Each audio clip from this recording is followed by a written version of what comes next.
by memories of the past. And now, Dark Matters.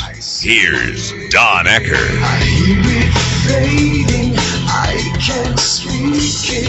Oh, else you will dig my grave. Welcome back to another edition of Dark Matters Radio. Tonight's show has been some time in the making. As a matter of fact, this has been, in essence, one of the most difficult programs that I've put together for some time. I think the reason for that will become apparent as the show goes on, but I've had to go back through my files, through my records, and audio tapes going 20 years into the past. And the reason? Well, back in those days, as many of you know, I was the director of research for UFO Magazine. And at that time, there was no doubt that UFO Magazine was the magazine of record covering the UFO beat. Back in those days, and I'm talking about the late 1980s, the very, very early 1990s, we made our mark by doing a series of extensive behind-the-scenes investigative reports on not only cases in the UFO field, but also individuals making a major, huge flash.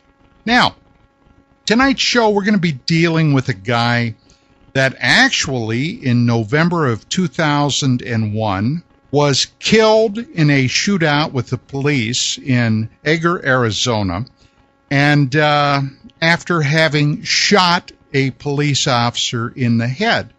Now, this man's name was William Bill Cooper. And you may be asking yourself, why, after all those years, would I be doing a show on Cooper? Well, recently, and I'm talking about as I do this show the last couple of weeks, my producer lent me an audio clip that he heard where Cooper was being lauded on the net as being a visionary, someone that basically galvanized the Patriot movement. Now, if you're not familiar with UFOs, if you're not familiar with the Patriot movement, you may be wondering just who in the world was Bill Cooper? Well, for that, we've got to go literally back into the past. Now, this has been a long process, and many of you listening to this show will not have even probably been around back in the mid-1980s, but we've got to go back basically to the dawn of the computer revolution. Oh yeah, computers. Now, circa 1985, the PC, the Apple, the Amiga, whatever your flavor was in those days, basically was a box that was at home. There was no internet as we know it today. Now, sure, there was an internet, but it was primarily concerned and only used mostly by the Department of Defense and college universities. If you bought a computer and you wanted to go online, you had to have a telephone modem. And if you had a telephone modem that allowed you to go online, well, the next thing you had to do was find some place to go. The solution? Bulletin board systems. Now, in 1985, most computer bulletin board systems were primarily concerned with computers and things about computers. But down in Fountain Hills, Arizona, was a guy by the name of Jim Spicer who had a different idea. That idea? Why not do something concerned with not only UFOs, but the weirder side of life, the paranormal, things that were periodically cropping up in the news, like the Mothman, the Lizard Man down in Georgia, UFOs, of course, and Paranet got its start. Now, before it was all said and done, there were Paranet BBSs that literally spanned the globe. I happened to be a part of the Paranet system back in those days. As a matter of fact, I was their security director because there were people even then that tried to hack and crack into Paranet. Now, I got my first computer in 1987. And if I tell you what I had in those days, but when I bought it, I was just happier than could be.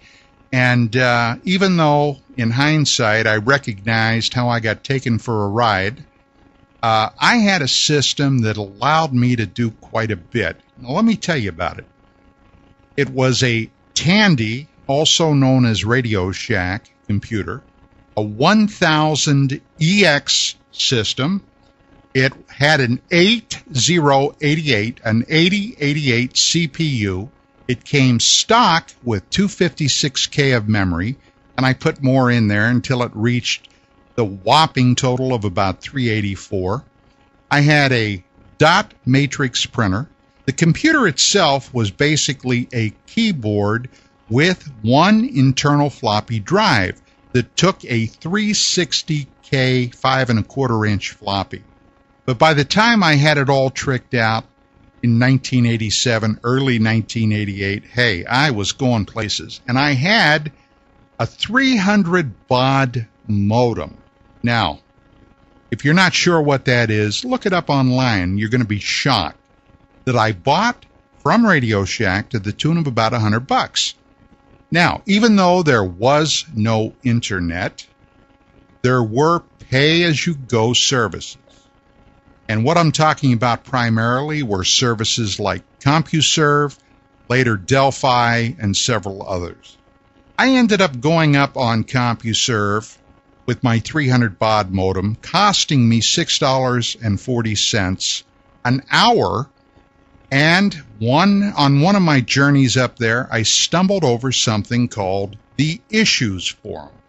While rooting through there, I came across a number of UFO files, and I came across something else, something called MJ12, which had recently been put there by Bill Moore and Jamie Chandra, the original MJ12 documents. Now, this isn't a show about that, but while I was rooting around, I came across something else called the John Lear hypothesis. Now, John Lear was the son of William Lear of Learjet fame, and he had written a document that was absolutely mind-blowing in its allegations. I'm not going to go into that either, but I was kind of shocked. If you're interested, I'm sure you can still find it online.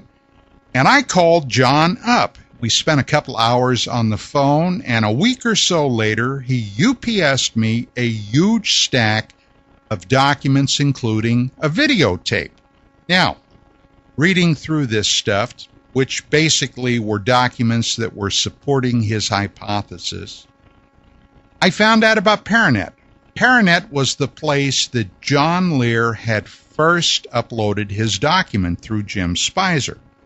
I became a user on the Paranet bulletin board system down in Arizona, and things kind of took off. Now, there was a lot of vitriol that was being spewed about even then, not only at Lear's hypothesis, but there were pro-MJ12 proponents, anti-MJ12 proponents. As a matter of fact, it's quite a bit like things are today in the UFO field, where everybody apparently hates everybody. So, along about July, another guy popped up on Paranet. And this guy popped up supporting John Lear initially with 50% of everything he said. This guy's name was William Cooper, Bill Cooper. And things then really began to get interesting. But before I get too wrapped up in all this, let me do this first. I want to play for you that audio clip that Lan sent me weeks ago to let you know what, at least in some areas today, is being said about Mr. Cooper.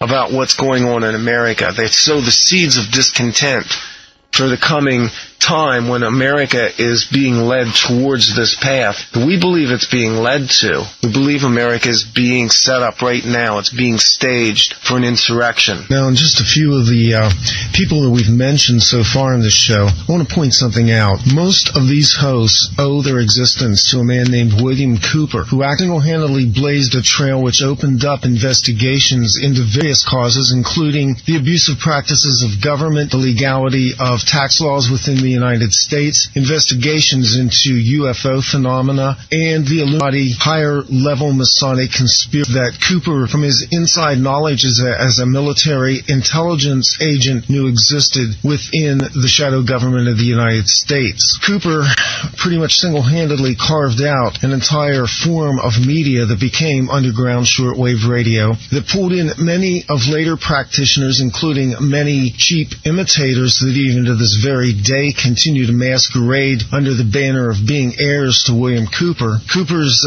group still continues to operate and put out information in a legitimate. Nevertheless, Bill Cooper paid the ultimate price for it when November 5th, 2001 was engaged in a gun battle with police officers in Ecker, Arizona, and as a result, deputies were shot and killed him on his property. These are the seedbeds of the Patriot movement, and Bill Cooper is a figure that looms large. For all his flaws and for even some of the errors that he may have propagated, Bill Cooper opened up an ability for underground radio to truly have some legitimacy and take away some of the stain of what was called, quote, conspiracy theories.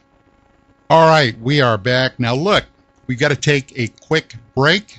When we come back, you are listening to Dark Matters Radio, heard exclusively on Cyberstation USA, and this is a classic broadcast from Dark Matters Radio on Cyberstation USA. Right, we are back. Now, in 1988, there was something else that happened that also caused quite a firestorm in not only UFO circles, but that literally spanned the globe. George Knapp, investigative television journalist at KLAS Channel 8 in Las Vegas, ran a series of specials where he talked about a super secret and at that time very, very little known area as part of the Nellis Range that was called Area 51. Area 51 was an area that was so super secret that nobody had a clue what went on out there. This, however, happens to be one of the places where super secret aircraft were test flown, developed out there. Things like the U-2, going back to the mid to latter 1950s. Later on, the aircraft, the Blackbird, the SR-71. And then he brought somebody on in electronic blackout that he called Dennis, a pseudonym. And this individual claimed to have been a physicist out there that worked on, of all things, recovered alien technology. Oh yeah, crashed flying saucers. Now, talk about creating a firestorm. Later on, Knapp was to do another series of interviews, about a year later, as a matter of fact. But now he identified the individual, a man by the name of Robert Lazar, Bob Lazar. Now, UFO Magazine, of course, was extraordinarily interested in this. And since I knew most of the players down there, by this time I knew John Lear, I certainly knew George Knapp. I later met and discussed, talked to, and interviewed Bob Lazar and Lazar's very good buddy, Gene Huff. We became privy to a lot of information that was not yet then public. Now, of course, there were a lot of people that claimed that Lazar was not the real thing. There were people that alleged that he was a disinformation agent. He was basically a ozone-sniffing sky pilot.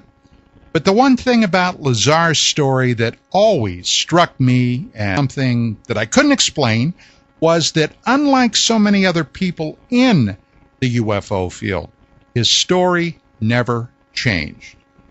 Now, we got to bring another name into the mix at this time. Now, remember, circa 1988, 1989, there were no Art Bells. Art Bell was doing satellite political talk out of his trailer in Pahrump, Nevada. There was no Don Ecker. I did not begin broadcasting until 1991. But there was a guy in Las Vegas, Nevada. His name was Billy Goodman. He had a show called The Billy Goodman Happening. At the time, it was on KVEG, I believe it was 870 in Las Vegas. And after George Knapp's second series on the super secret area known as Area 51, Goodman secured quite a coup by getting Bob Lazar and Gene Huff to come on his program. Now, when all this was happening, off on the wings was John, still extremely active in the UFO field, and up and coming Bill Cooper. Now, when Cooper first surfaced in the summer of 1988, he came on the Paranet bulletin board system, claiming that in the mid-1960s, he was a sailor that was stationed on board a diesel submarine, the USS Tyru. And along about 1966, Cooper claims that while he was on lookout on the bridge of the submarine, of course the sub was surfaced, he and several other people were shocked by a gigantic, and I'm talking about aircraft carrier-sized UFO that he alleges left the ocean, flew up into the sky through some clouds, and then either it came back or another one almost identical to it came back. In essence, that was the original story that Cooper gave out. However, as time went by, the story began to change. Soon he was talking about having been part of a ultra-secret naval briefing team in SINCPAC fleet in the early 1970s, circa 1972, 1973. And he alleges that while he was part of this briefing team, that he, in fact, was privy to some of the most ultra-top cosmic secret things in American intelligence. And these were to include items like something he later called Operation Majority, which in fact was, in hindsight, a ripoff of Bill Moore's MJ-12 documents that Moore claims to have been privy to. And even later, one of the most corrosive pieces of disinformation to come out of that era of time, involving the John F. Kennedy assassination and allegations that actually it was Kennedy's Secret Service driver that fired the fatal headshot. Now, if you're not familiar with this piece of disinformation propaganda, its genesis actually goes back to this period of time. I've got to mention another name, a man by the name of Lars Hansen. Now, Hansen for years had been a fringe researcher, investigator, looking at some really odd and off-the-wall things. But he became involved in the John F. Kennedy assassination. He was working with a couple of guys in Northern California that had a theory that the driver of JFK's limousine in Dallas on that fateful day of November the 22nd, 1963, was somehow involved in the murder of President Kennedy. Now, They didn't have a lot of money. They were able to secure a very poor copy of the Zapruder film, probably what Hansen later told me was a 4th or 5th generation copy. They got it into a lab. They washed all the Keller out of the Zapruder film because, as you may or may not know, the Zapruder film originally was Kellerized. What they were trying to do was to enhance the contrasts in this poor generational copy of the Zapruder film. And while they were doing all this and putting it together and taking a look at it, for just a sudden split second, it appears as if the driver is sitting there holding a pistol, a handgun. Now, I know this is radio. It's tough to imagine this if you haven't seen that video. I do have a copy of this video, which incidentally is titled Dallas Revisited. But some little known facts about this, if you were around then or if you heard about this later. This video was never, ever to have been in the public arena. When Hansen had this done and he put some narration on it, basically what he wanted to do was to find some investors to basically finance his and his two friends' research into the JFK assassination. Now, back in those days, there were a lot of people that were banging around the periphery of the JFK murder. People like Bob Groden, David Lifton, incidentally, people that Lars Hansen knew. And then one of the biggest mistakes ever. Hansen had been in Las Vegas, saw a brochure listing a public talk that John Lear, son of aviation genius William Lear, was giving on his UFO research. And Hansen went down there thinking that if he could interest Lear in this, Lear, whom at the time Hansen believed was part of the Lear fortune, might be persuaded to finance his research, not being aware at the time that Bill Lear and John Lear had had a major falling out before Bill Lear's death, and Bill Lear had cut John from the family fortune. Well, he got down there, met Lear, told him who he was, and gave Lear a copy of this tape. Now, things were to get even more interesting, talking about Bill Cooper. All this time, Cooper's story kept increasing in size and scope. Now he was a former intelligence briefer, which incidentally, in 1990, I did an extensive research and expose on Cooper, which is one of the reasons that we're sitting here today talking about this. And I found out that if Cooper had been part of anything having to do with the briefing team, it was in the audio-visual section of it, which meant, in essence, that what he did was carry out the full ashtrays and carry in the pots of coffee. But be that as it may, later I was to talk to a number of people about Cooper's background. One of the people that I interviewed was former Las Vegas Bullet reporter Mr. Tony Pelham. And I interviewed Pelham about Cooper and his story. And this is what Pelham had to say. On Cooper's second trip up here a couple of years ago to Lear's house. And as you know, you might not know, I was you were a reporter for the Las Vegas Bullet. Tabloid, right. And I saw John doing these lectures. And I said, wait a minute, John, he's a wealthy, intelligent guy. So I went up, introduced myself, and said, John, I want to write about this. But I said, either I'm going to write that you're a kook, or I want to retrace everything you've done so I'll understand about the little graves and the underground bases and all that. So I started reading and tracing down leads and got involved with Linda Howe and mutilated cows. And so one morning John called me and said, hey, I got a guy from the Navy up here. I want you to come up here right away. You got to. I went up, introduced himself as Cooper. He talked for about 2 hours and explained his whole story from 1972 when he saw these documents, the briefing team, and so forth. So I went back and I tried to absorb this, and then I started talking with Cooper on the phone. And he gave us this name of Bob Swan.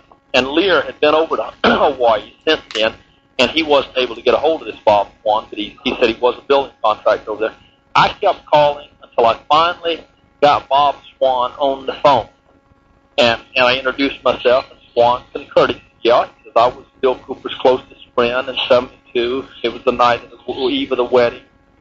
Bill Cooper came to me and said, hey, I've got these documents. Now, let me ask you a question, Tony. When was this that you spoke to Bob Swan?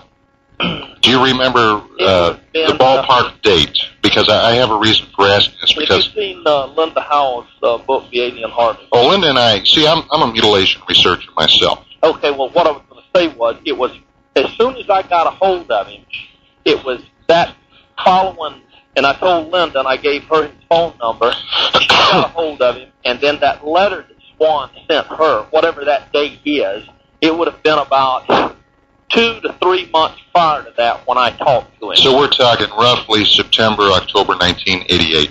Right. So that's when I talked to Swan.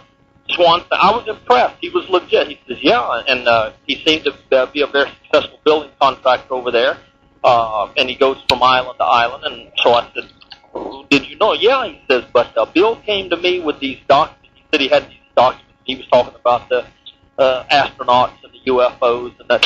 He says, I can tell you up front, he says, I never accepted these documents. He says, first of all, he says, if Bill had some top secret stuff, he said, as a civilian, I didn't want to have anything to do with, he says, because that's against the law, and he says, I figured our government knew what they were doing. But he said, yeah, the only thing that he would talk about was that, yeah, John said it was talking about there was a base on the other side of the moon and that our astronauts had been followed by UFOs. That was the extent of it. There was none of this Kennedy stuff or any of that stuff.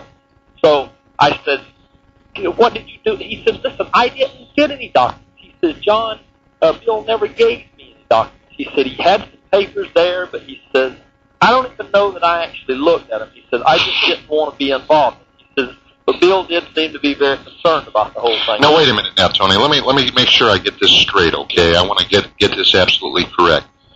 Bob Swan told you that the only thing he recalled was that Cooper had mentioned something about UFOs following the astronauts up to the moon, and allegedly there was an alien base on the dark side of the moon. That was the extent of it. No, and I talked to him for about a half an hour on the phone. He says, up front, he says, well, listen, he says, even though Bill's been out of the Navy all these years, he says, I don't even know if I should be talking about it. He says, because couldn't he still get in a lot of trouble about this? I said, well, no, because Bill Cooper is advertising and trying to tell the world all this stuff. So I said, but we're trying to verify if he's a phony or if any of this stuff actually happened. But so then when I put him in touch with him and Linda Howell in touch, he wrote her this letter that she published in her book. If you read the book very carefully, it doesn't really say any more than what I've said. No, I as a matter of fact, not only have I read the book, I reviewed the book for UFO Magazine. Okay, well then you see that still we've seen no documents. Then, when I started spending my time with Bill Cooper, and mind you, the reason I maintain the relationship the way I do, and it took me as long as George Knapp had asked me a long time ago to do that interview, and I finally reluctantly did it. I'm not a ufologist. I'm not in any different segment or faction of this thing. I'm a curious person, so I maintained a relationship with Bill Cooper when he put into talking about Fatima, and when this Galileo was launched and they're going to shoot plutonium to them. I go along with all this. I never looked at Bill Cooper and said, Bill, you're full of shit, or I don't believe this. I keep the lines of communication open, right, so people will tell me as much as they'll tell me. So when he insisted about the documents, I said, well, Bill, I said, as a reporter, I want to verify all this. He says, well, great. He says, this is what I've been looking for, a reporter, somebody that can verify my background. He gave me that resume of those 6 previous employers. I called all 6 of them up, and I could only verify like 2 of them, and it was like, some little training school or something, like where people go to. In other words, it wasn't like he's the president of some university in California or something. I mean,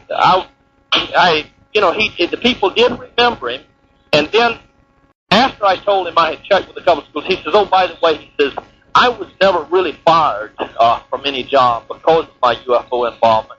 He says, but after I did quit, my boss says, Bill, I really wish you hadn't gotten involved in that UFO stuff. But prior to that, he was saying, yeah, I've been fired and threatened. Well, he came out publicly in 1988, and I have this on record from the Paranet Computer Informational System, which I happen to be a part of, Tony, and he was claiming that he was fired and lost a $75,000 a year job because of his UFO disclosures. That was a lie, because after I checked out that resume, and he knew I was going to the trouble to check these things out, he called me and he says, oh, Tony, because apparently one of these previous employers had mentioned that I was checking all this out. He says, I never was actually fired. He says, he said, I would have been. He says, my employer told me after I resigned, he says, Bill, gosh, I just really wish you hadn't got involved in all this UFO stuff. You would have made a great team or something like that.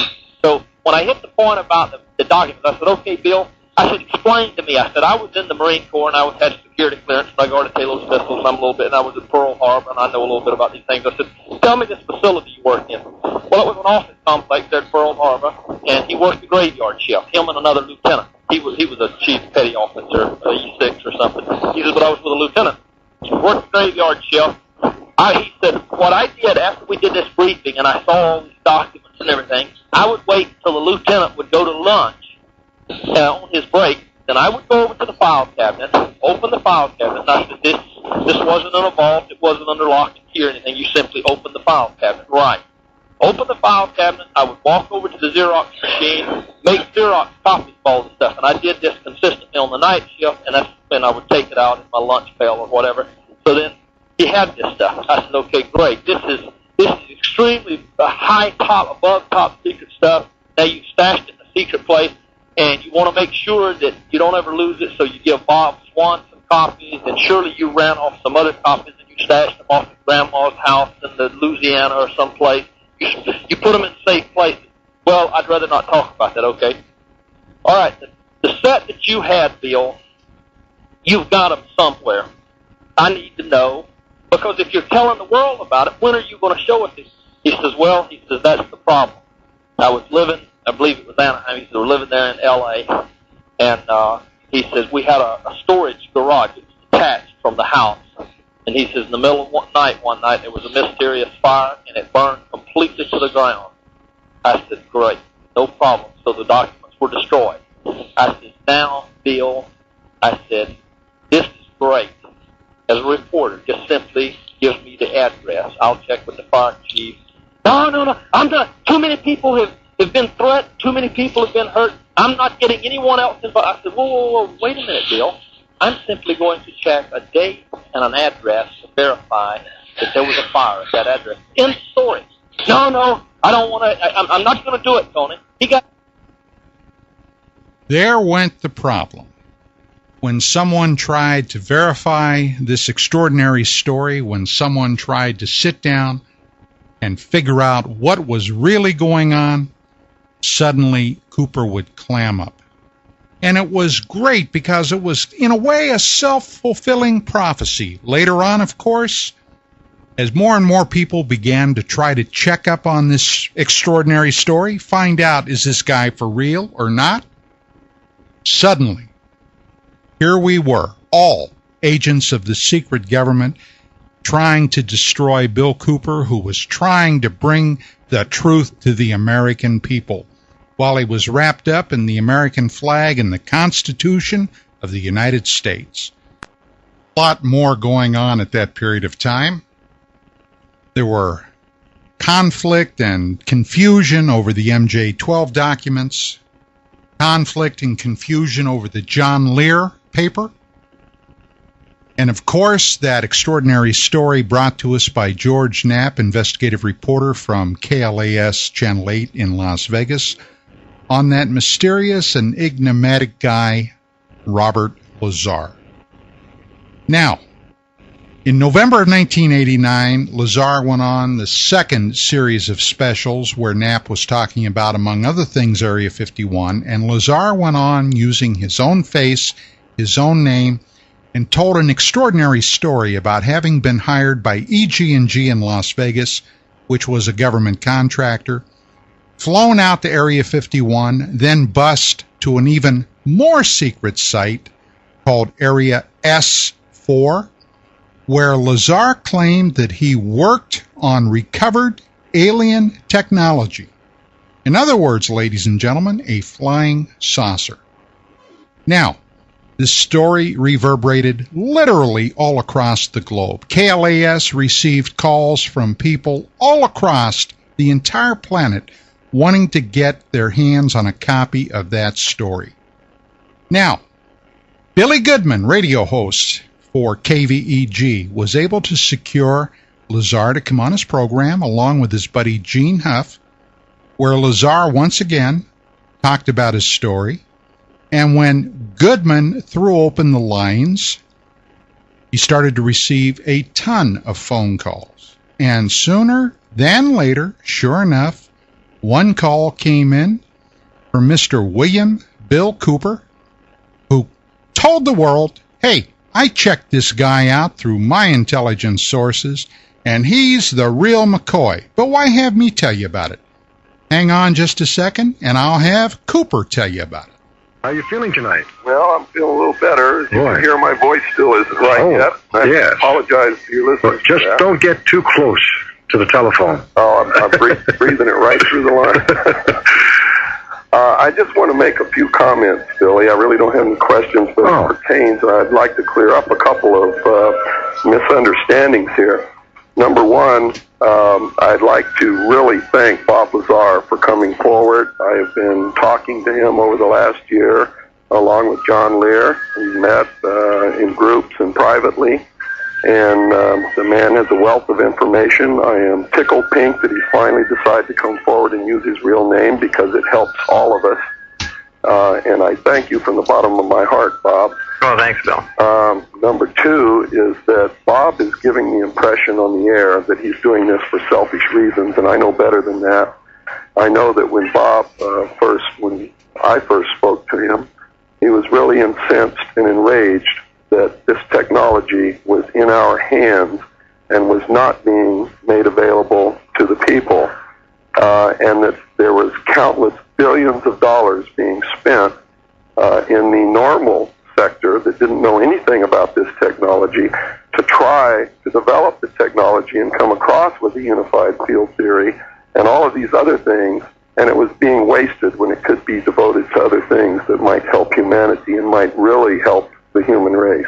Right, I still do feel that way, Bill. I know you do, and I want the listeners to know that because it's coming across like you're doing this just to protect yourself. Well, I'm thinking more in the current frame of time. I understand that, but they don't, Bob, and I want to get this across. You see, Bob wouldn't have to protect himself by doing this if he hadn't been leaking information to John Lear and myself and other people to try to get this information out. And the reason that he's gotten into this predicament is because he's a patriot, he cares about this country, and that's what's made him do this. That's beautiful, Bill, that you did this. Unsolicited testimonial, basically, is what it comes down to. And you're right. In a way, it was sounding that way.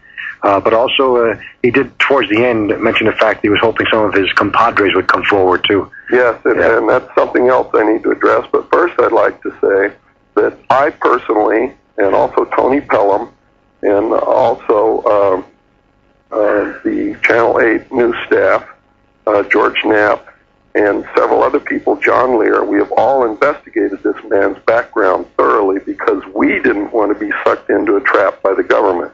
And I can tell you that he is who he says he is. He has worked at Los Alamos. He is a physicist. He's a theoretical physicist. He has worked at Area S4 in Groom Lake. We have verified all of this, not just me, but several other people. And I've also verified it by two different sources of mine who are within the government. One works for Lawrence Livermore National Laboratory. On the comments about his... by the way, Bill, not to interrupt you, but I had no idea you guys did that. Oh, yes, all of us did it because we're terrified just like you are. And we're always on the lookout for somebody trying to trap us in something that we can be discredited by. After these series of shows on the Billy Goodman Happening with Bob Lazar, suddenly Goodman hit big all over the western United States. And he had quite a going concern there. Like I said, this was a number of years before Art Bell. This was a number of years before I started broadcasting. And UFOs were still an anomaly on the open airwaves. And remember, there was not an internet like there is today. You could not find this stuff on the net because the net wasn't accessible. So suddenly Goodman hit it big. Now, for some unknown reason, I still am not sure why, KVEG fired Billy Goodman. However, he was soon to get another radio program on the Infotainment Network out of Utah. But in the meantime, this was toward the end of 1989, the beginning of 1990, and things began to change. George Knapp had done or was planning another series of UFO specials. Now, down in Las Vegas, they play hardball. And I'm talking about real hardball. There were a number of other competing television stations that were pretty upset at the huge ratings that Knapp had garnered. So, playing hardball, what these people did was to go out and hire some private investigators. And they began following George Knapp and Bob Lazar around. Now, Lazar is a rather interesting guy. Even today, it's been a number of years since I've spoken to him, but still there are things that periodically pop up about Bob Lazar.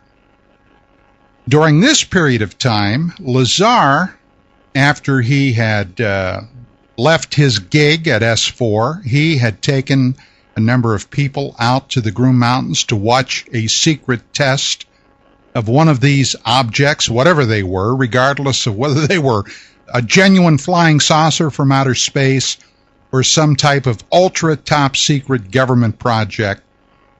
He let John Lear, Gene Huff, and his sister-in-law know that there was going to be a test. At the time, they were testing these secret craft mostly on Wednesday evenings.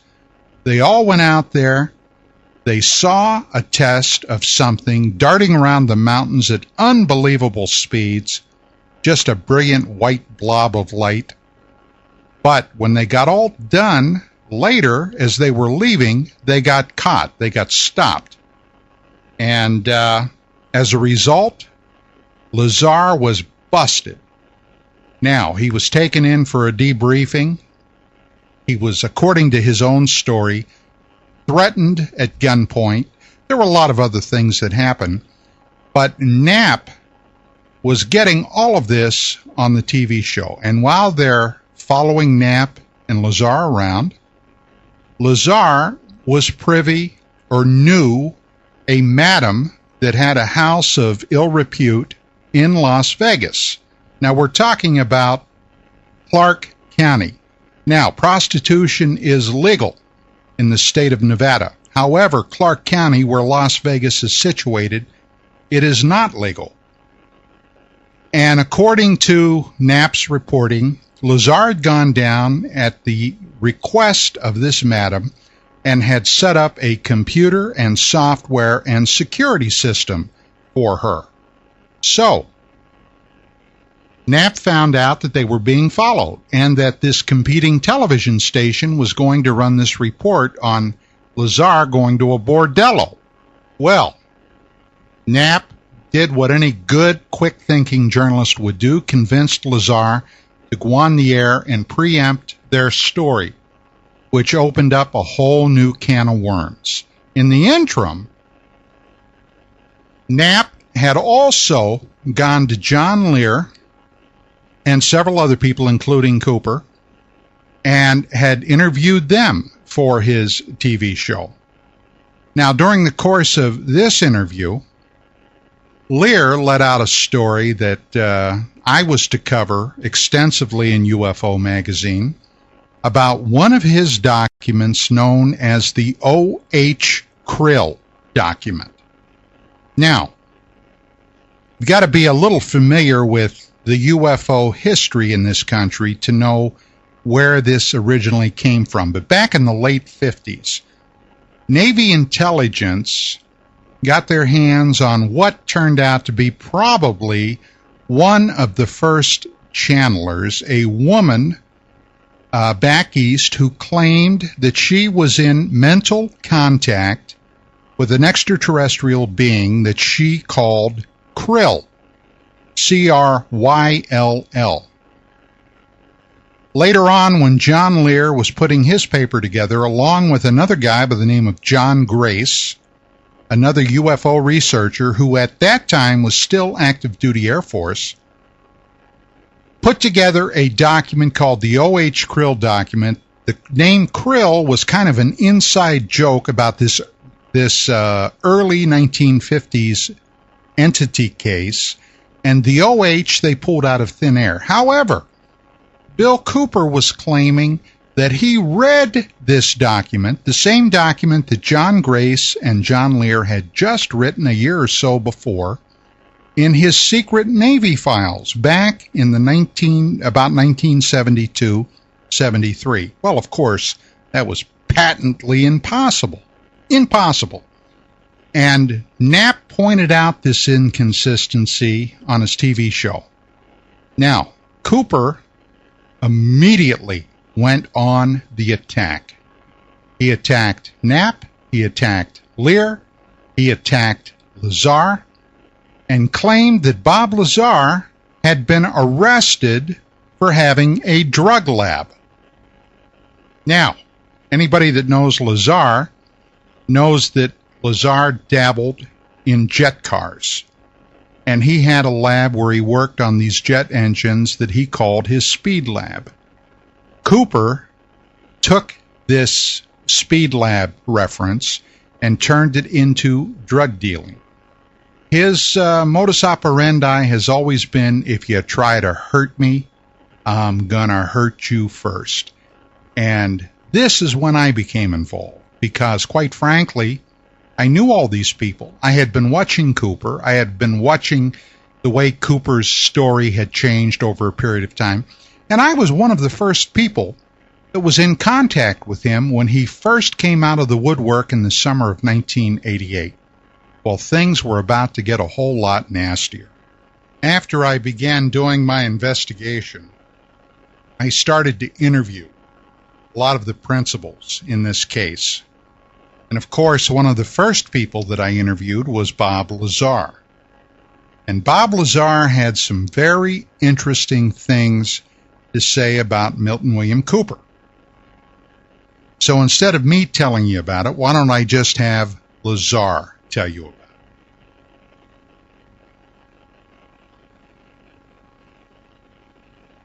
That I found so amazing is that John Lear was basically the reason that Cooper ever received any notice in the UFO field at all. Right. And he really took him in, he befriended him, he gave him God knows how much information. Oh, I know. I was there the one time when I think it was one of the first times Cooper came over. We sat down, and Cooper was just awestruck over what John Lear was saying. And, I basically asked John, who is this guy? And he said, he's okay. And I went on and told John some things. And Cooper said, I'll tell you one thing, you guys know a hell of a lot more than I do. And, that's a quote directly out of Cooper's mouth. And now Cooper knows all, and I don't know what Cooper really did, what his involvement was, but... As far as going back to 1972, 73? Who knows? I don't know. Well, I've got a hell of a lot of information. So, this was another inclination that a lot of this appeared to be made up on the spot.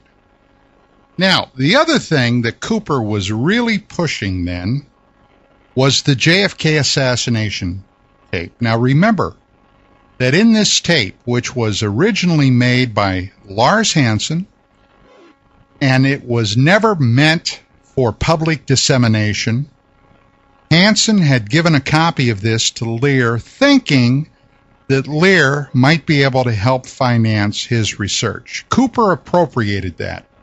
Suddenly, Cooper was claiming that he read in his top secret Navy files back in 1972, 1973, that the limousine driver had actually been the person to fire the fatal headshot into JFK.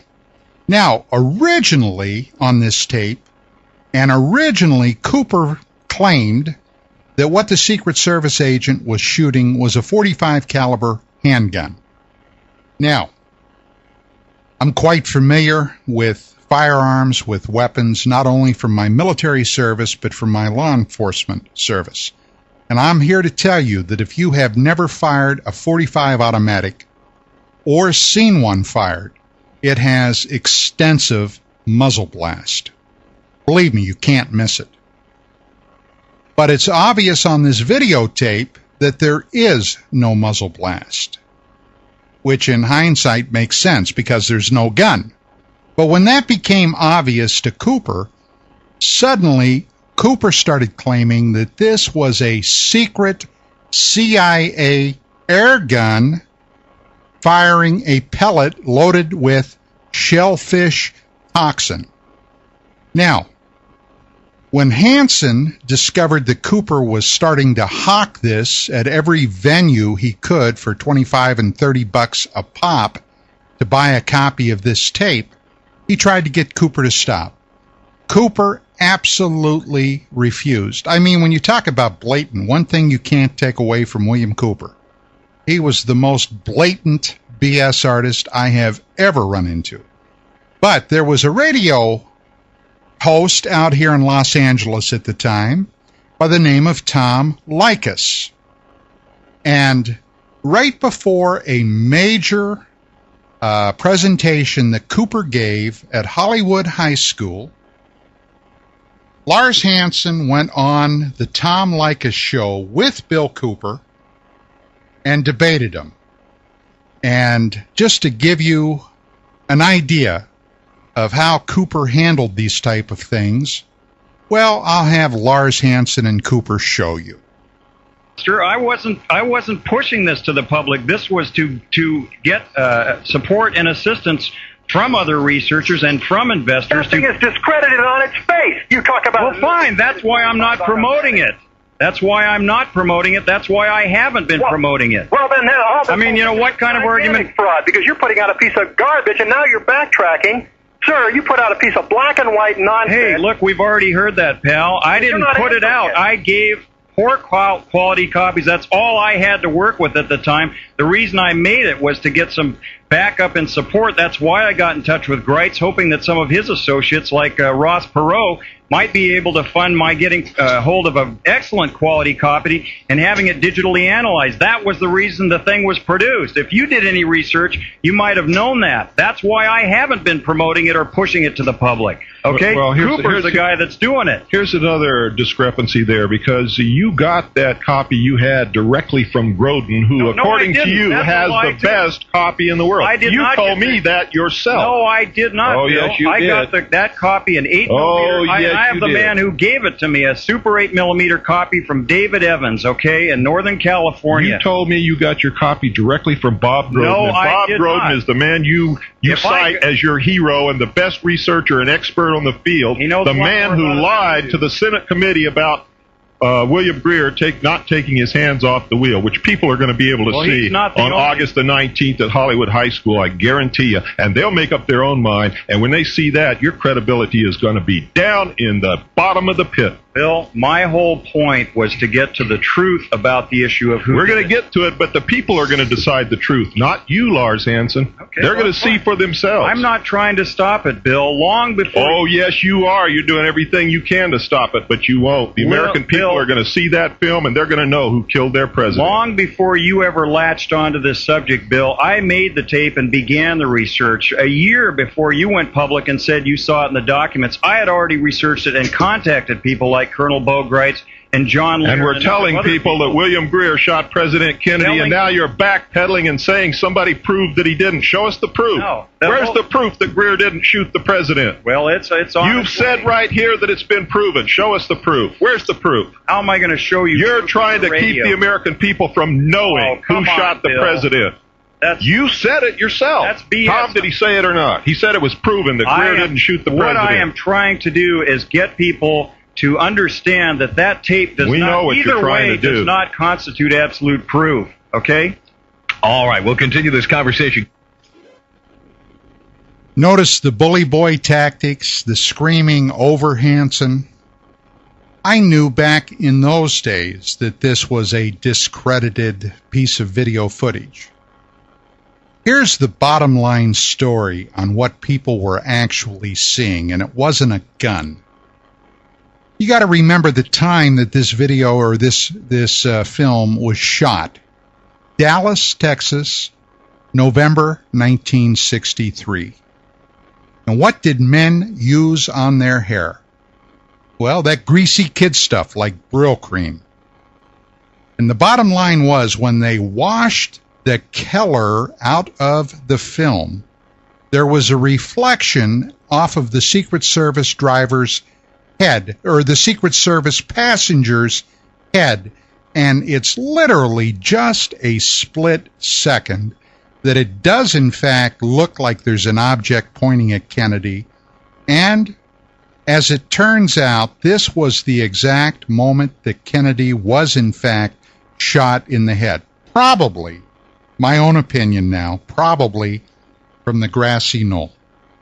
Look, we're going to take another break, and when we come back, a whole lot more, because now I'm going to be talking about the first of two-part expose that I did on Milton William Cooper right here on Dark Matters Radio. Ladies and gentlemen, you are listening to a very special broadcast of Dark Matters Radio, heard exclusively on Cyberstation USA. Now, back to the program, because this is a little longer than usual, and we are not going to take our normal breaks. So stick around, because, boy, a whole lot more is coming. Welcome back to Dark Matters. Okay. Now, you had in the last segment just a small taste that Cooper could become loud, verbally violent, but here was the other thing that he was doing, and he did it the entire time I knew him. He drank alcohol to excess. As he later told a couple of people he was in business with, Hollywood movie star Michael Callan and Callan's best friend, who was an old-time Hollywood executive by the name of Doug Dean, he would drink a bottle of Chivas Regal nightly, or at least every other night. He was so concerned about the secret government coming to get him. Now, Callan and Dean had heard Cooper back on the early days of the Billy Goodman happening. Doug Dean had had an interest in UFOs for many, many years. So he got together with Michael Callan. They approached Cooper and said, look, we could package you in the show business way and get your message out there in a big way. Are you interested? Well, of course, Cooper was. He signed the contract, and they did a huge show for him at the Showboat Hotel in Las Vegas, and it was something that Goodman extensively promoted. Now, there's a lot to this story, and Doug Dean and Michael Callan are going to pop up a little bit later. But in the meantime, I had started doing my investigation on this guy to try to figure out if he was real or not. And one of the people that I talked to once again was Robert Lazar. And Lazar told me that, hey, this guy had a potential to be violent. And I said, what do you mean violent? Are you talking about physical violence? Well, this is what Lazar had to say. Someone really needs to do that because he is absolutely... The unfortunate thing is he's an intelligent man. From the couple times that I've met him, I've seen that he writes well, he comes across well, and he's very believable. And that's really unfortunate because I hate to call someone a psychopath, but he's really crazy. I mean, he comes out with the most... of course, unless he knows exactly what he's doing, and he doesn't believe it. But it really seems like many of the things he writes about, he honestly believes to the point where he'll fight about them and get violent. You mean physically violent? Physically violent. With whom? John Lear. Well, I don't. I walked in on the middle of something, and Cooper sitting there. Okay. I just walked in with my sister-in-law one time, and Cooper was sitting there talking to John. And who was kind of upset about something being printed or something like that. I don't remember exactly what it is. I don't know. After a brief time talking with Cooper, he got up and started screaming and throwing shit around, and he was a lunatic in no time at all.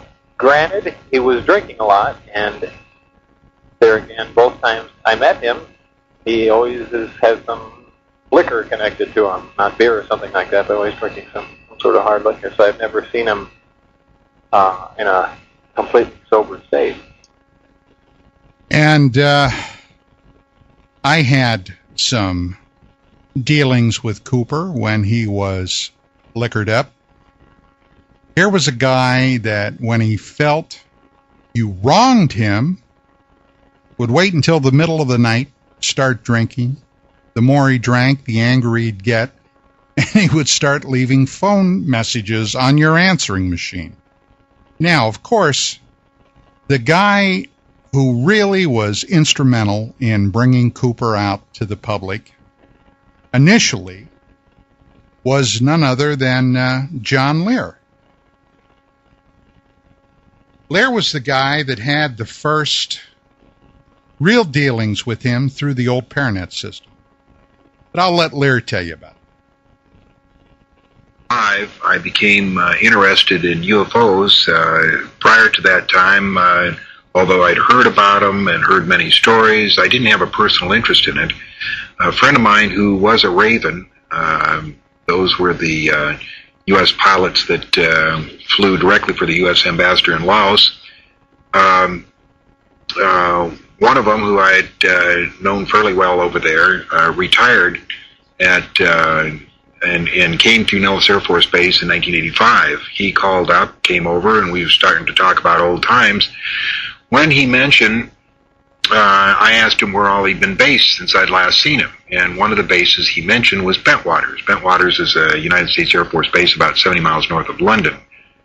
And being familiar with some of the UFO stories, I said, oh, that's where that UFO supposedly landed in 1980, and the three aliens walked up to General Gordon Williams, the wing commander. And Greg said, no, not supposedly, John. It happened. I was there. I did not see it because I was confined to quarters, but I got the whole story in the stand-up briefing the Monday after that weekend. So I turned to Greg and I said, what do you mean? This stuff is all true? There are saucers and aliens? He said, oh, yeah.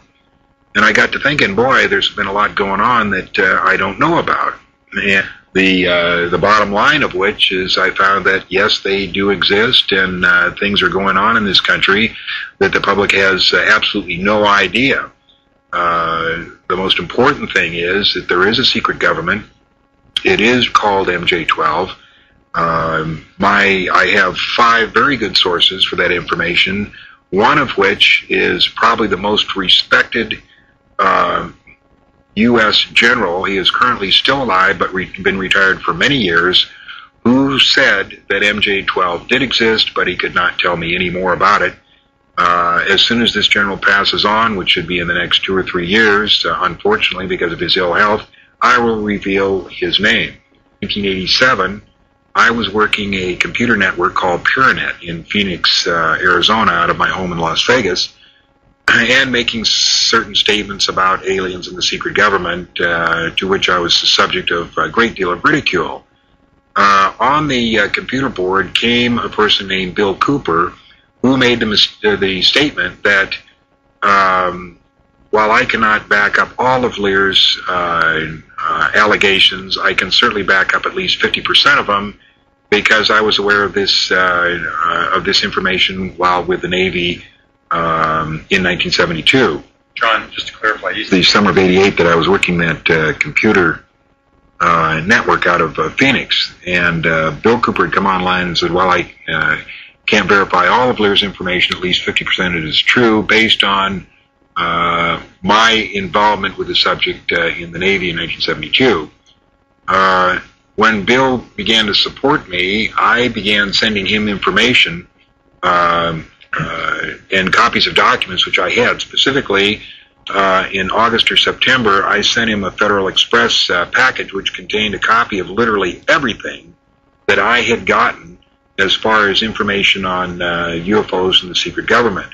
Sent him a number of tapes. There might have been 3 or 4 of videotapes containing video programs such as the 1985 CNN broadcast of the Bentwaters incident, UFOs past, present, and future, that was produced in cooperation with the Pentagon by Sandler Films and a number of other films. In this package was the President Kennedy tape, the Zapruder film, or a copy of the Zapruder film, which I had obtained from Lars Hansen.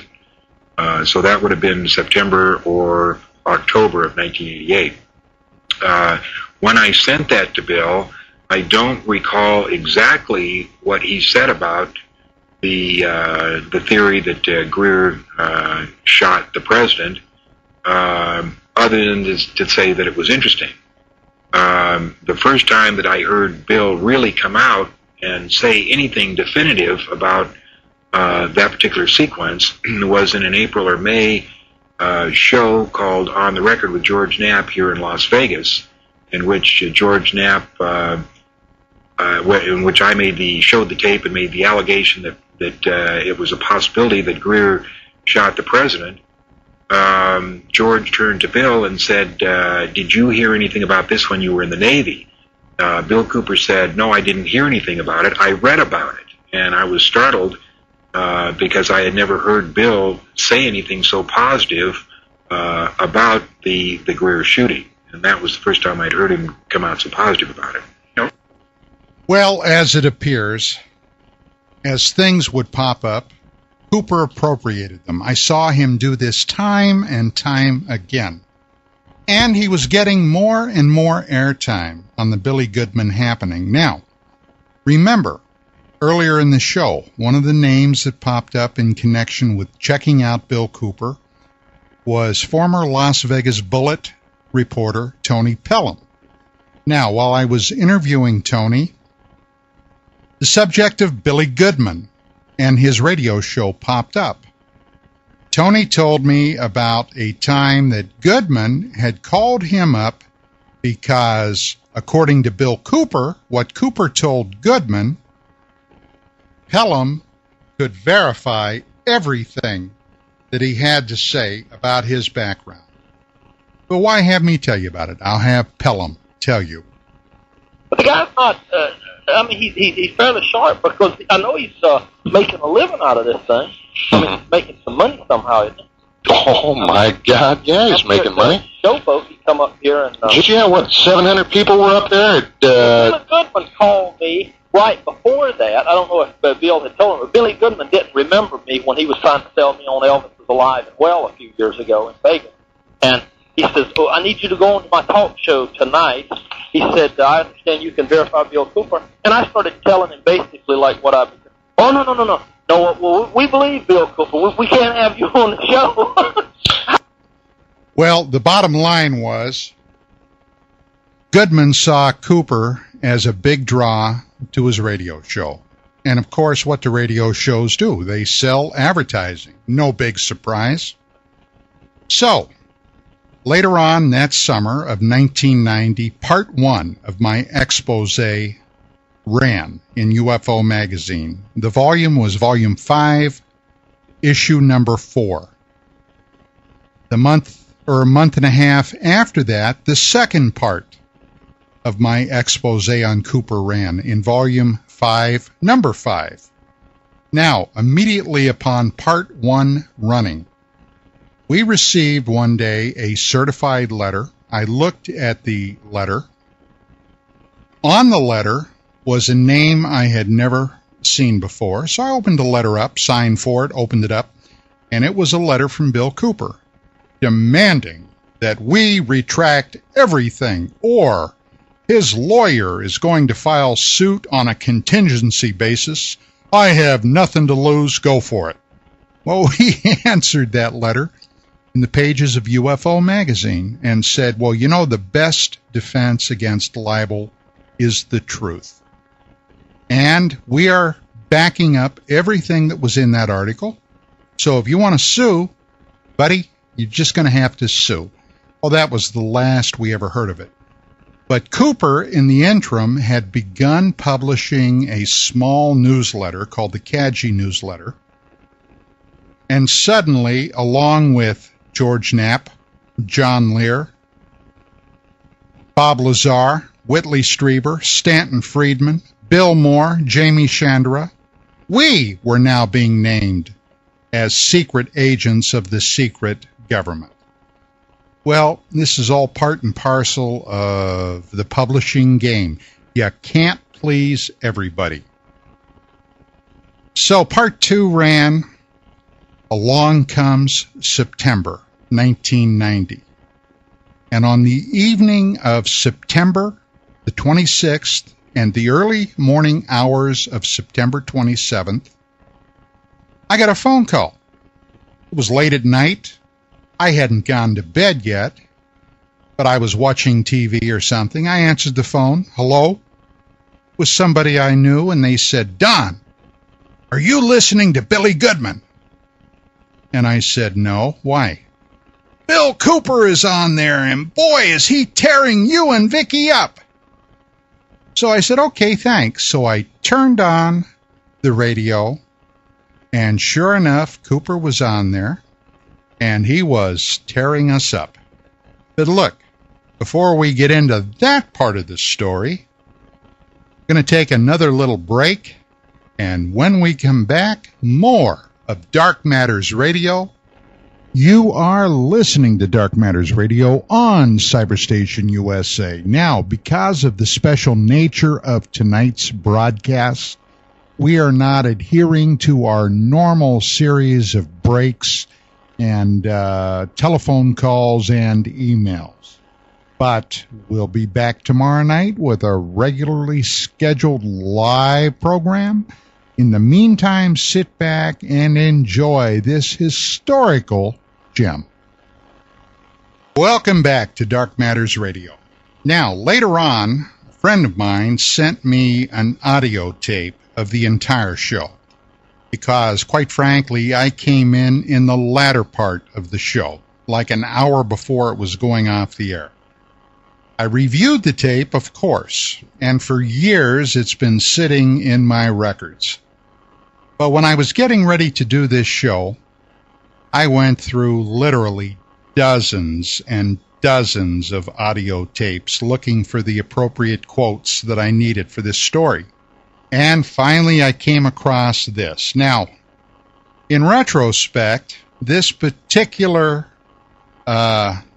confrontation on the radio became almost legendary back in those days. But Billy Goodman had found a meal ticket in Milton William Cooper. Cooper would come on, make these wild, fantastic claims, and people loved it. They ate it up. Of course, that's always been a problem with the UFO field. People want to believe.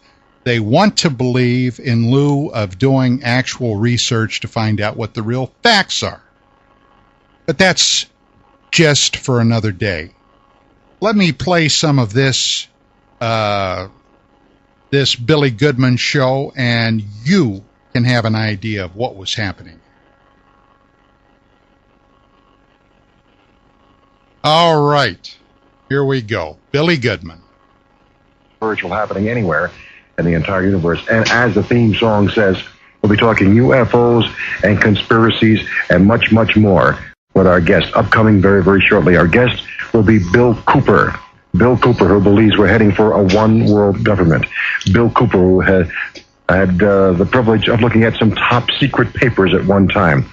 Bill Cooper, the very same man that saw a UFO coming up out of the water, hovering above a huge ship out in the middle of Midway.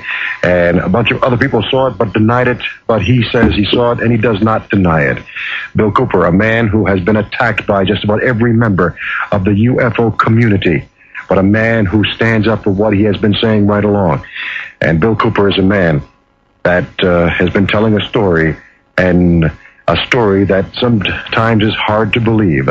But if he's telling the truth, he is the only man that has come forth to tell the truth, because everybody else in the UFO community and in the conspiracy end of things is calling this man a liar and a total fraud. You're going to hear his side of the story. He's a man that's been challenged from all different sides, and he's come out on top every single time. He's a man that's been in the ring a number of times, literally in the ring a number of times, and he's a man that'll be joining us right after this word. Oh, yeah. There he is. Bill Cooper, all-American hero. When he says that he's been in the ring, that's kind of funny, too. Because on a number of occasions, several occasions, at various UFO conferences, before Cooper basically burned all his bridges in the UFO field, he had gotten, shall we say, liquored up just a bit and would get in arguments. One particular case happened down in San Diego back in the early 90s where he literally got in a fist fight with another guy by the name of Eric Beckyard.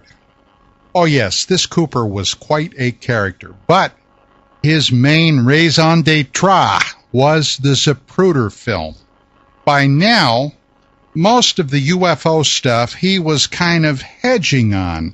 Well, maybe it's real, maybe it's not, but the one thing that he would go to the mats on was the driver of JFK's limousine was the murderer. Same show, Billy Goodman, the night of September 26, talking about the Zapruder film. Does John Lear work for the CIA? John Lear has worked for the CIA all of his life. Okay. I talked to a guy who's been researching the JFK assassination for 15 years, and the 18 people killed, he told me that only one of those was actually there, and he died in a car accident on the way to give some information to a lawyer, but the other people were only involved in the investigation from what he told me. Well, there were 18 people that were involved with the Kennedy assassination, either there as witnesses or involved in it in some way, directly. And I mean directly enough that the police really needed these people as witnesses. And they were killed within 2 years. Now, about a year or two after that, and it wasn't very long, over 200 people who had been connected with the assassination have died in mysterious ways. I mean, the odds against this stuff is absolutely incredible against it ever happening ever. You know that right now, over 200 people connected to the Kennedy assassination are all dead? Right this very moment? Yeah, that's amazing. I borrowed an 8mm copy of the Zapruder film, and I looked at it with a handheld microfiche reader, and at first I thought it was a gun, but I think Bo Grice is correct, and what looks like the barrel, I think it's the reflection of the guy's head, and if it was the barrel, it's pointed above his head. Well, in the first place, it's not a normal gun like you're used to looking at. I think if you've heard me speak, I don't know if you have or not. Yeah. It's a pistol that was developed by the CIA for assassination attempts at close range. Electrically operated, gas-powered, it fires an exploding pellet, not a regular lead bullet. And it doesn't use a powder charge. It uses a gas, like a pneumatic pistol. I don't really know what the shape of the thing is, although there is a very famous photograph of Barry Goldwater holding the thing at one of the Senate hearings, I believe in 1976, the Senate Select Committee on Assassinations. And it is very difficult to make out what it is that Greer is holding in the film. But it is not a reflection on the top of Kellerman's head, I can guarantee you. And you can see the end of the barrel sticking out past Kellerman's head in the back. And you can also see Greer bring the pistol up across his chest and over his shoulder before part of it disappears behind Kellerman's head. And you can also see him take it back down across his chest. Now, Greer testified that he never turned around. The so-called expert on the Kennedy assassination, Bob Groden, who was hired as the photographic expert, the man who has no degrees in photography, has no experience in photography whatsoever, told the Senate Select Committee on Assassinations that Greer never turned around either. I guarantee anybody that watches that film can see Greer turn around. All right, Gary, thank you for your call this morning. So, there we have it once again. Now, Goodman, well, who knows what Goodman believed? But at this period of time, now it's been a year or more that Lars Hansen, among other people, have been out there trying to dissuade this notion that somehow the Secret Service agent driving Kennedy's limousine was actually the executioner of JFK. Somebody called up another caller into Goodman's show, and Goodman apparently, well, say he was a little upset at this. I'll let Goodman tell you all about it. Above his shoulder, and I say something because, like you say, it's not a gun per se or a weapon we're used to seeing, and something does happen there. That's right. Bill, why do you think it is that people are coming forward saying that that's not actually happening right now? Well, I don't know. I think people got cold feet. I think the person that originally made the film maybe made it and tossed it out to see what the public reaction would be to the truth, but they didn't count on me coming along. They didn't count on me having seen documents when I was with Naval Intelligence that said that Greer is the one who shot the president. So nobody can make me back down. I know who did it. Yeah. And I was looking for the film for 16 years. And finally I was in a conversation with John Lear one night on the phone, and I told him what I'd seen in these documents, and he said, "Would you like to see the film?" I said, "You're kidding me. I've been looking for that film for 16 years. Yeah. And so I got the film. Well, not according to John Lear, which you heard a little bit ago. Cooper never mentioned anything about this until he was on that program On the Record with George Knapp. By this time, with my Part 1 expose in UFO Magazine having come out, and my Part 2 just coming out, and a number of very prominent people within the UFO field all asking questions about Cooper, he was beginning to feel more and more isolated. There's no doubt by this time that a lot of people had heard that there were questions about Milton William Cooper. Now, this was something that Goodman addressed, especially on this particular show, because by now it was common knowledge that Cooper had made a number of serious gaffes that came back to haunt him. This is how he responded. Question, hopefully you'll answer it for us. Why is it that members of the UFO community are calling you a fraud and a liar and really coming after you and trying to stop you on your quest? Well, it's not really the members of the UFO community, Billy. It's the leaders of the UFO community, and it's not all of the leaders either, because some of the leaders are staunch supporters. The ones that I have identified as working for the government, putting out false information, and the ones that I have identified that are working in this program to create an alien enemy, to convince the people that we're under a threat of an alien attack, those are the people who are coming against me, and they're coming against me for a very good reason, because if I turn out to be right, they're dead ducks. Okay. Okay, so he took North some more Hollywood, calls. California, and there's Chris. Good morning, Chris. Hello. Hello. Yeah, I'm wondering why Mr. Cooper doesn't name the people who support him. From what I've been reading lately, some of the strongholds of the leaders of the community, UFO community, including Virgil Armstrong, Jim Beebe, Bill Hamilton, Bandini, DeMar, Dennett, Lars Hansen. These people themselves have been putting the facts as the way they see it. It's very much against your presentation of being original and being authentic. As far as your ethics go, they don't seem to think too much of that. And I think this extends to MUFON too. People, how can you comment about that? Well, certainly, I'll be happy to comment about it. The people that you're naming, for instance, Virgil Armstrong has been affiliated with the CIA most of his life. He was an intelligence officer in the service.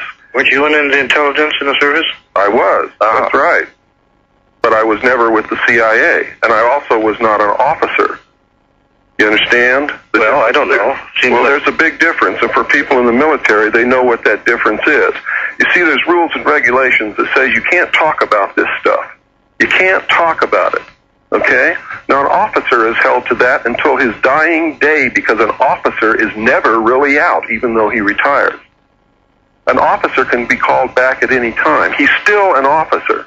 The fact that Virgil Armstrong is talking about this stuff and nothing has happened to his pension, nothing is happening to him at all, tells me that Virgil Armstrong is talking about it because someone has told him to talk about it. What about Don Ecker? Gentlemen? Well, now a name came up that Cooper was not too happy to hear. And that was my name. Now, this is when he started his attacks, and later, a little bit later after this, in real time, is when I got the telephone call telling me to tune in. But this is Cooper's response. Those are local numbers for you folks in the Utah area, obviously. Now let's go back to Bill Cooper and Chris in North Hollywood. Yeah, the question was in the UFO magazine, the volume 5, number 4, which was last month's issue, one of the editors, I believe, or writers for that magazine stated a story about Don Eckert in his focus on you, Bill Cooper, and what he had to say was pretty much disseminated any of your credibility. And the follow-up issue, some of the bigger names in the UFO community, as you say, returned their acknowledgments as to verifying this. It doesn't seem like your credibility is holding up unless it's just through this magazine and these few people. Let me ask you wouldn't mention the people who did stand by you. Have you ever been to one of my talks?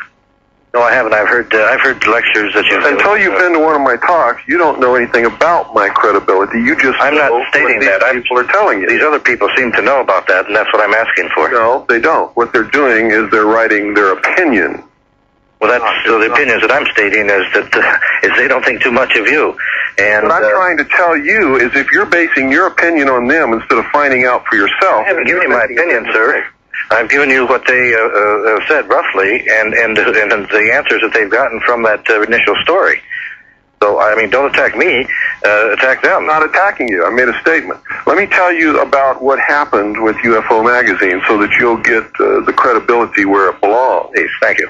In issue number 5 of my newsletter, I put out a newsletter.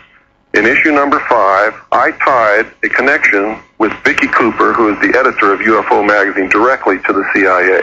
I published this in my newsletter, and in my newsletter I said, because I've published this, I'm going to be attacked by UFO Magazine. A sure thing, the very next issue, they devoted a good portion of their magazine to attacking me. Now, I got to stop for just a second before we go on with that. You probably weren't there, and if you were around and you were interested at the time, I'm sure that this would have slipped out of your your mind years ago. But what the man just said was an absolute bald-faced lie.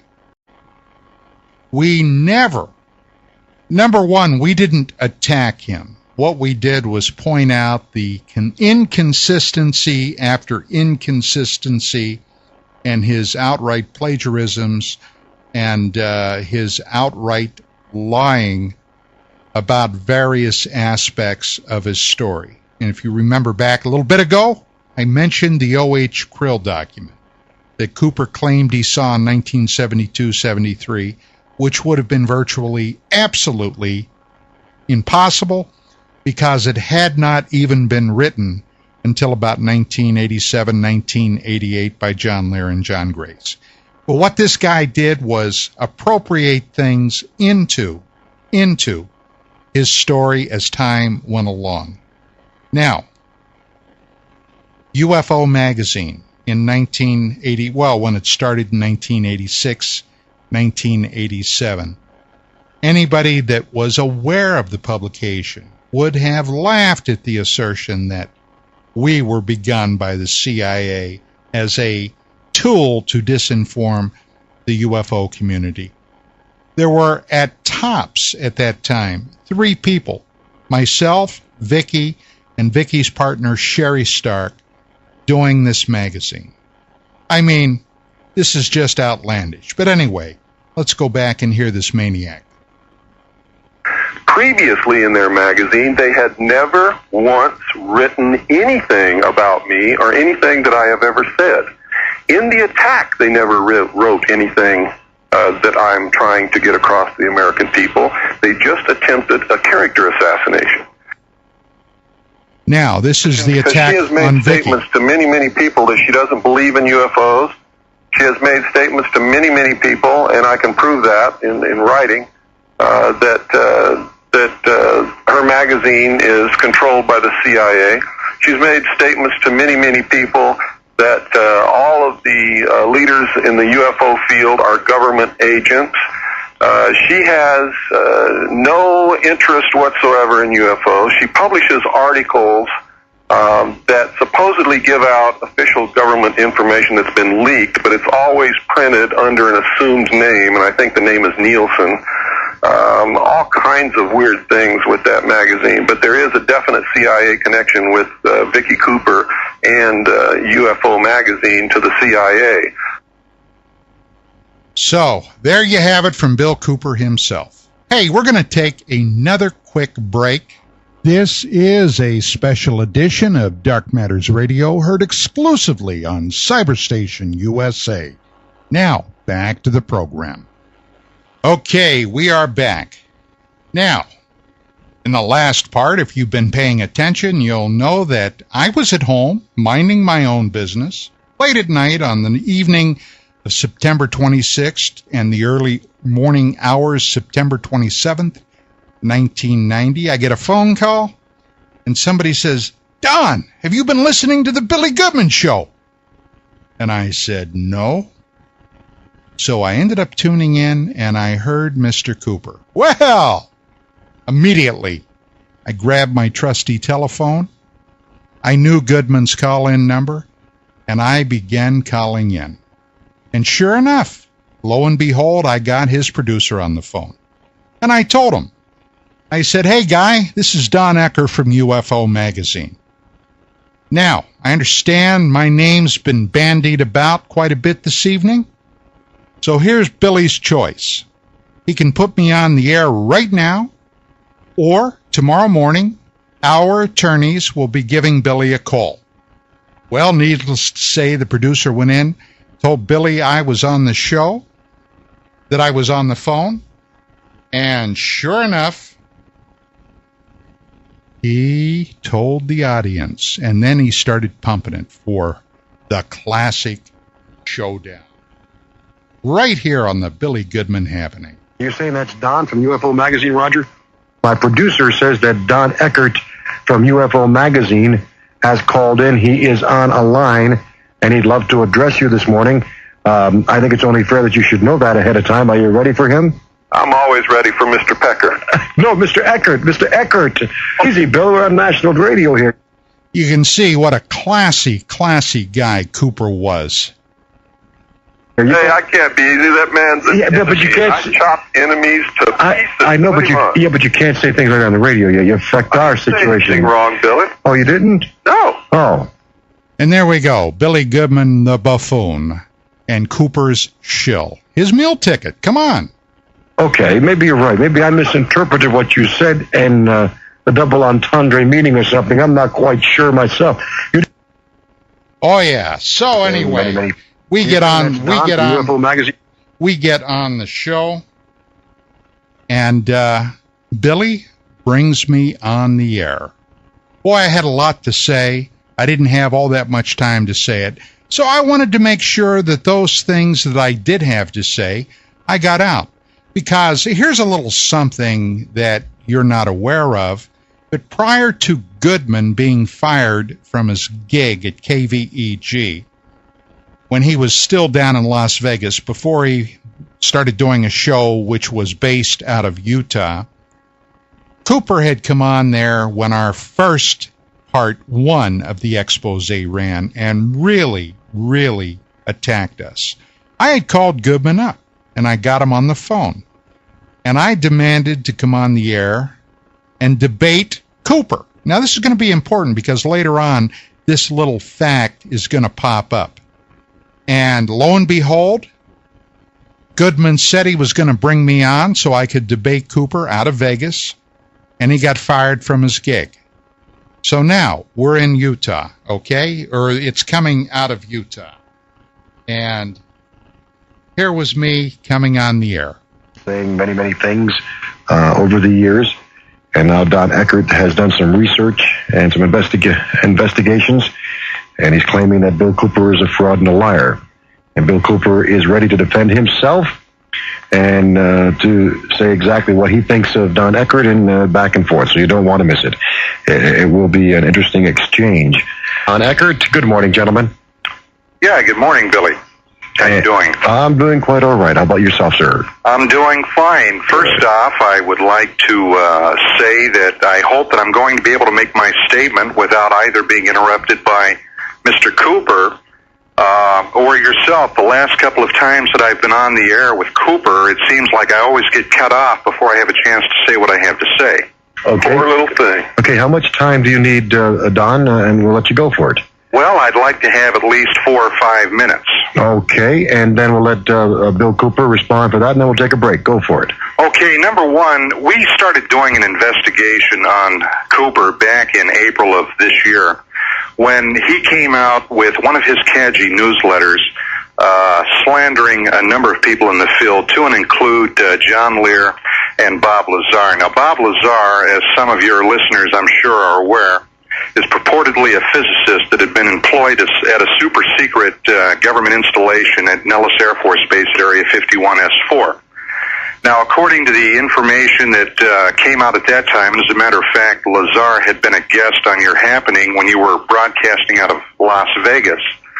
Lazar had been, of course, put under scrutiny any number of times, and he himself, in fact, did not help his case because he was not willing to come forth with information that would substantiate a lot of what he's saying. Howsoever, not quite a year ago, on November the 21st of 1989, while Lazar was a guest on your program at that point, Cooper came on the air and gave him a glowing testimonial. Now, not only do I have that on a tape that I received from somebody that was making tapes for the happening, Roger the Dodger, but I also quoted that verbatim in the second part of the Whistleblower series. Now, we gave Cooper, to address a number of points that he had made, we gave Cooper 2 chances. The first part that came out and the second part that recently came out a number of weeks ago, to answer any of the charges that were made in the magazine.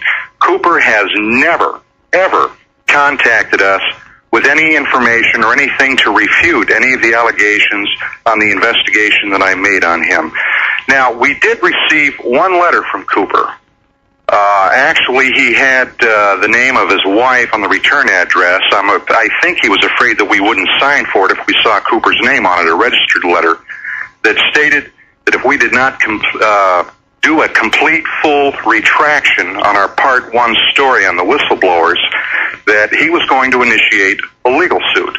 Now, as a matter of fact, Cooper refused to debate me on the air when he was still broadcasting out of Las Vegas because of the suit that he had supposedly at that time in litigation.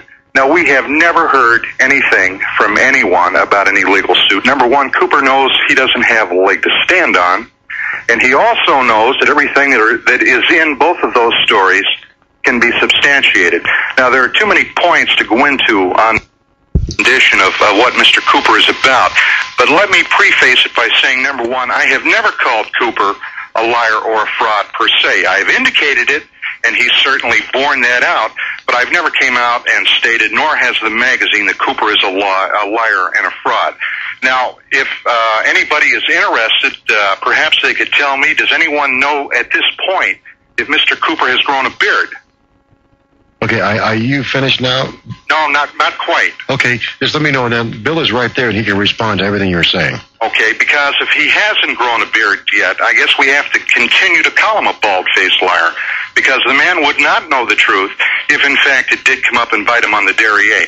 Now, as far as any allegations about UFO magazine being affiliated with the CIA, they could see the extent of the operation. That's the most laughable thing in the world. And I know what Cooper's going to say about his letters from Martin Cannon. We recently talked to Cannon, and he's absolutely, completely convinced that the whole thing was blown entirely out of proportion. Now, one other thing I want to make, and then I'm going to give Cooper a chance to start talking. Number one, I want to know how the investigation is coming on Cooper down in Cottonwood about the allegations that he slashed tires on Mr. Douglas Dean. Is Mr. Cooper willing to discuss the court restraining order that was placed on him by Mr. Dean? And is he also aware that not only has Mr. Dean given the life-threatening telephone calls that Cooper made to him, to the police down there, but also the actor Mr. Michael Callan here in Los Angeles has also put Mr. Cooper on record for making life-threatening phone calls. Now, you may be wondering what I'm talking about. Remember, this was September 1990. Toward the end of July, Michael Callan and Douglas Dean, those two Hollywood professionals that had offered to do a contract with Cooper and package him to get the message out, and the very people that put together his extravaganza at the Showboat, one night received, each of them, a series of 5 life-threatening phone calls. The reason? Cooper was trying to extort from them the master tapes of all his presentations and his speeches that he had given. He had decided that because he had partners, he was losing a ton of money. He wanted all the money for himself. And regardless of the fact that he had signed contracts with Callan and Doug Dean, so at any rate, they get a series of absolutely drunken, threatening calls from Cooper, and I'm going to play a couple for you right here. The next morning, Cooper, who was living only a few miles from Douglas Dean in Arizona, had gone over to Dean's house, according to his gardener, because Dean had left in the middle of the night. At the time then, Dean was about 69, 70 years of age, living by himself, and he didn't want to be there when a drunken, bullying stormtrooper type like Cooper came storming over to his house. When he got home later that day, after Cooper had been there and left, and he found this out from his gardener, all 4 tires on one of his vehicles was slashed. But I'll let Doug Dean tell you about it. And let me caution you, there is some very strong language in this. So if you are offended by strong language, this might be a part of the show that you don't want to listen to.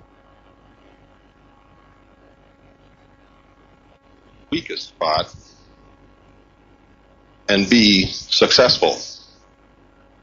And if you should not be successful, don't give up. Attack and attack and attack and attack and attack until he's laying bleeding on the ground and cannot ever get up again. What you just heard is the voice of Milton William Cooper, Bill Cooper to his followers. My name is Douglas Dean, and I agree with his statement when you're confronted with an enemy who is all set to kill you. Survival, facing imminent death, is the name of the game. The trouble with Cooper's statement is that he believes everyone is his enemy. He trusts no one. Has stated this in his lectures, and his past record shows his continuous onslaught and attack against anyone who gets in his way. The list is long. Michael Callan and I made the mistake of trying to help Cooper get his message across in a big way where it would do the most good, instead of the nickel and dime operation he and his partner Stan Barrington were conducting. Promotion, the show business way, takes a lot of time, effort, and money. Cooper was all for it in the beginning, but his innate distrust through the 8 months of our association came to a head with his insistent demanding of all the master tapes of his lectures and interviews, which in reality never belonged to him, with the exception of tapes from 2 small lectures in Phoenix and Sedona, Arizona. Michael and I paid all the expenses to produce the rest of the tapes. Cooper and Barrington agreed at a meeting with Michael and myself at my home that we would not touch any of the monies taken in from the sale of the tapes, rolling over the account to take care of future expenses for larger orders of tapes until we had a sizable amount that we could start taking profit from after all the expenses were paid. The monies that I took in are still untouched in the Need to Know Productions account. Barrington still owes a sizable amount to that account from sales that he never turned in. Michael had 3 big lectures set up for Cooper, which he still doesn't know about. But Cooper's greed for the instant buck and demands for the master tapes gave Michael an uneasy feeling, which kept him from finalizing the deals that he was setting up. We are both more than happy that he didn't make those commitments. After a very poor turnout for his lecture at the San Diego Convention Center on May 26, 1990, Cooper's half-drunken firing of me was really a big laugh now that I look back on it. I didn't then, and never had, worked for him. On the 28th of July, 1990, at 1:30 in the morning, Michael got a series of phone calls from Cooper over an hour's period. When the phone awakened him, all he said was, "Hello," and kept the message unit on record. The following are unedited copies of those calls from Cooper, which are on file with the Los Angeles Police Department.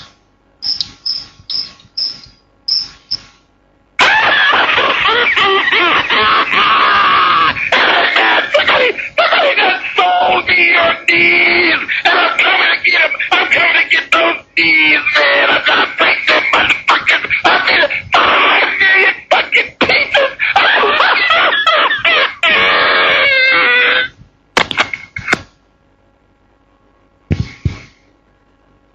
Michael, you've reached 602-567-6536.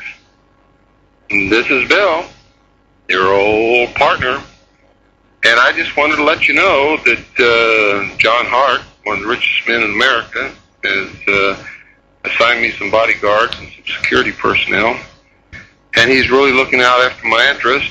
And I knew that you were really concerned about that, and I thought that you might want to know that everything's really been taken care of, and he's going to make sure that nothing ever happens to me that's bad. So, you got my number, you got my address, in case you get any hankering to, talk about the old times. Just give me a call. Otherwise, I would suggest to be, sort of careful. Don't ride any bucking Broncos. Since you've been hanging out with me, I wouldn't suggest that you go anywhere that you hadn't been before. I'd just suggest that you be real careful, especially since you've been hanging around with me, because, who knows what the government's going to do to either one of us. But I guarantee you, ain't nobody ever going to hurt me and get away with it. I suggest you think about that. Take care, Mike. I love you. Annie sends her best wishes, and, little Dorothy, she ain't talking yet, but she loves you too. And we're going to make sure that you amount to something. Even if it's a pile of horse shit. And you take care of yourself. We're going to be thinking about you all the time. And, we'll call you in a couple of weeks just to see how you're doing. Take care, Michael. We miss you. We really miss you. And we're going to get you a real good present real soon.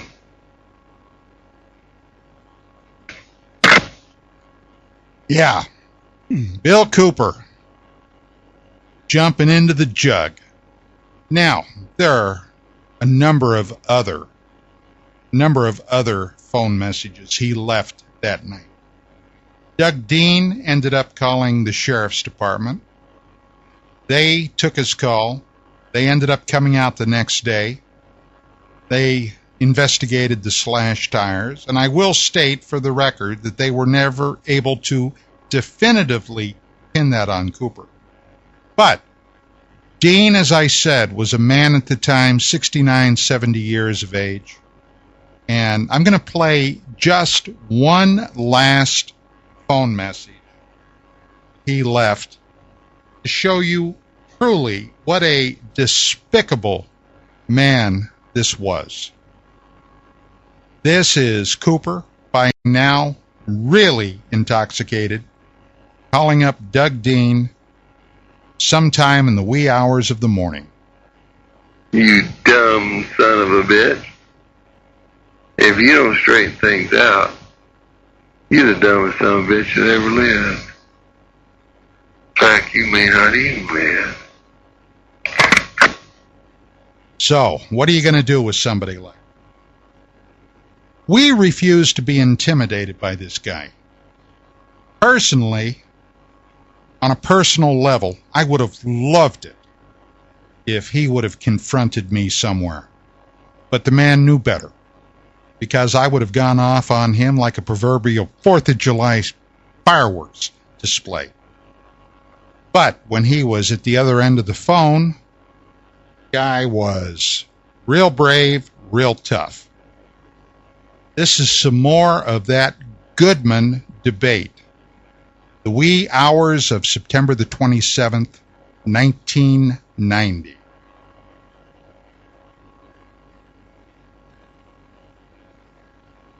Of the credibility factor. I think the facts are that the reason that people the man wanted... tell the truth or doesn't he? It's cut and dry. Okay, but Don, I think with the mail that I received, I just want you to know what they wanted to know. They wanted to know if, in fact, you were telling the truth in the magazine or Bill Cooper's Well, if telling. I'm not telling the truth, and it's very simple, Cooper can sue me, Right. and we'll go to court. That's what a lot of mail also. Bill, are you in the process of suing them?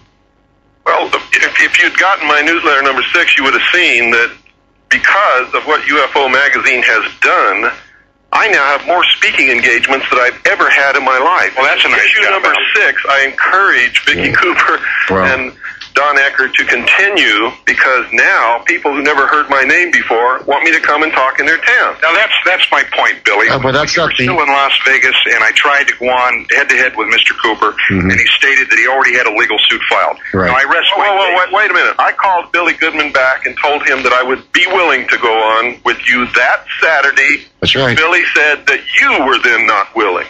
Well, then he didn't tell you the truth, because I tried to call him 3 times that week to find out. Hold it. I never said he was not willing. I never said that, Bill Cooper. Well, No, I never said he was not. Misunderstood you. Yeah, I no. called you back and Yeah, no, told I never. I said I would see what would happen. I was supposed to hear from him, and I guess he never reached me. And Maybe that's what it was. Well, I was in the process of moving into the network situation. But anyway, getting.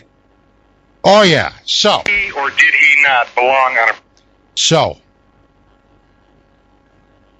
Show didn't last much longer that night. Of course, nothing was really accomplished. And soon thereafter, Cooper moved out of the UFO field and went strictly into the Patriot movement. For a while, he had a shortwave broadcast called The Hour of the Time. Some wag coined it the Hour of the Slime.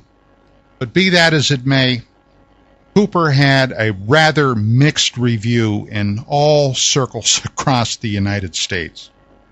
While he was still living in Long Beach police came out on a number of domestic dispute calls.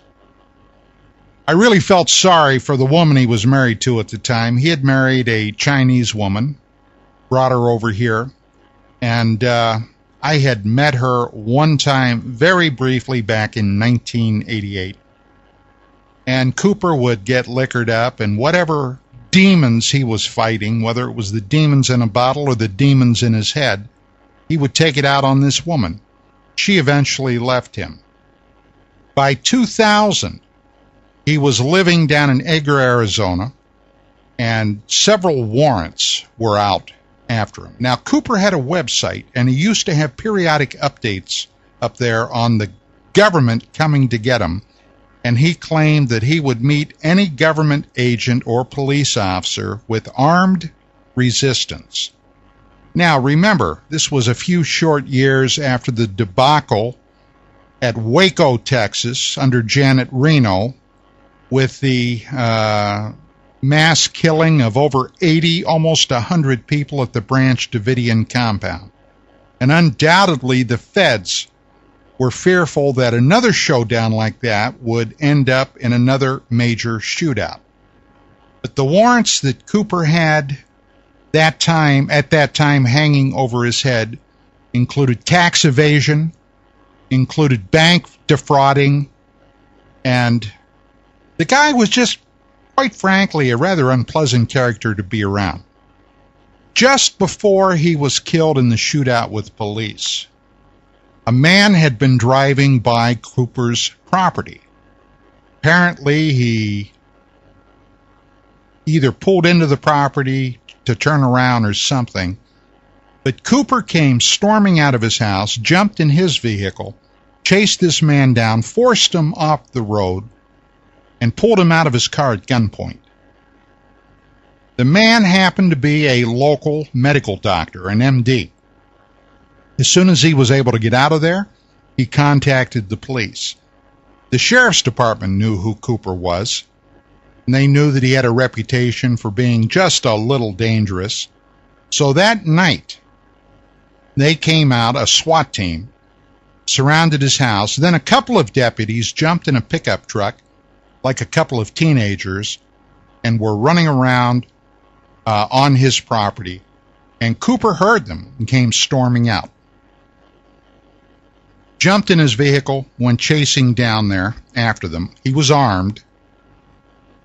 They identified themselves as police officers and told him he was under arrest. He jumped back in his car, shot back up to his house.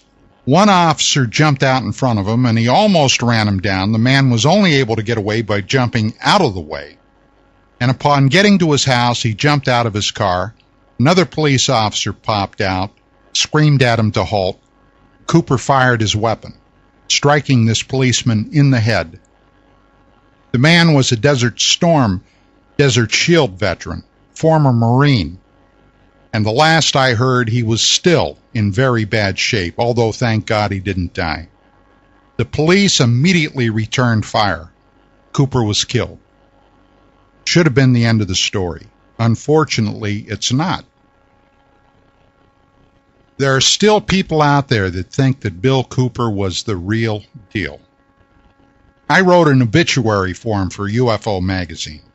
As a matter of fact, I also wrote one for the 14 Times in the United Kingdom. The sad fact of the story was Cooper was a deeply disturbed man that saw everybody as an enemy. He also thought that he had found his way to financial security by hawking one of the most extraordinary conspiracy theories in the world around the web and around the world. Unfortunately, there are still people out there today that think that Bill Cooper was on to something.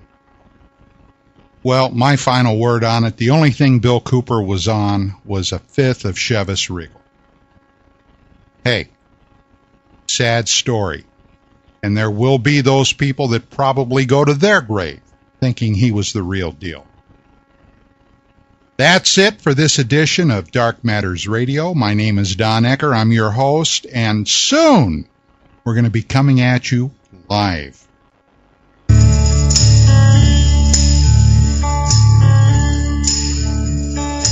This is the end, beautiful friend. This is the end, my only friend. The end of our elaborate plans. The end of everything that stands. The end, no safety or surprise. The end, I'll never look into your eyes again.